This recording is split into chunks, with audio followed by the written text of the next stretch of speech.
Gas laws की बात किए थे कि उन गैस लॉस की स्लोप को कैसे रीड करना है, और उसके अलावा मैंने ये बताया था कि उन गैस लॉस के एरिया को कैसे रीड करना है। कई दफ़ा हमें आंसर एरिया से पता चलता है और कई दफ़ा हमें आंसर स्लोप से पता चलता है। अब यहाँ पर आप देखें तो ऑप्शंस टेम्परेचर से रिलेटेड है, ग्राफ पी और वी का है। तो क्या हमें टेम्परेचर की इंफॉर्मेशन इस ग्राफ के एरिया से पता चलेगी या स्लोप से पता चलेगी? और ये ग्राफ किसका है? ये आइसोथर्मल का है। नजर आ रहा है कि आइसोथर्म है। क्या हमें टेम्परेचर की इंफॉर्मेशन स्लोप से पता चलेगी या एरिया से? एरिया से। एरिया से ये बताया भी था आपको मैंने। देखिए हमारे पास जो फार्मूला है वो है PV is equal to NRT।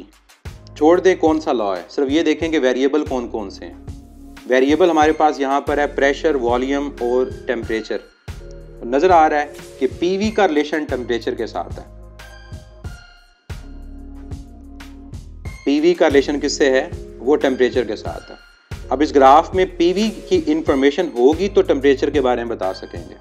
तो ग्राफ में PV क्या है? Product of PV। ग्राफ में प्रोडक्ट ऑफ PV एरिया। अगर ये P डिवाइड बाय V होता फिर स्लोप होती। तो जितने भी स्लोप वाले यहाँ पर आंसर है वो सब गलत है।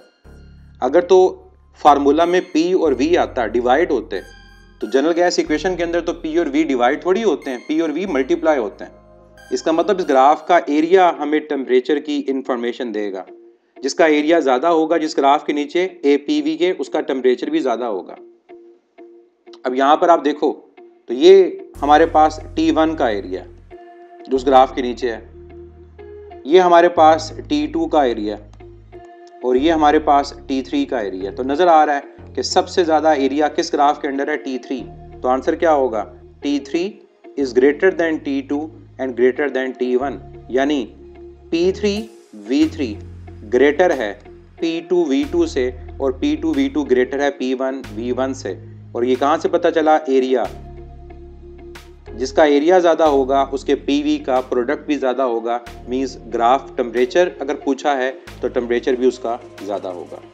तो कौन सी ऑप्शन करेक्ट है? थर्ड, कि T3 is greater than T2 greater than T1, या T1 lesser than T2 and T2 lesser than T3।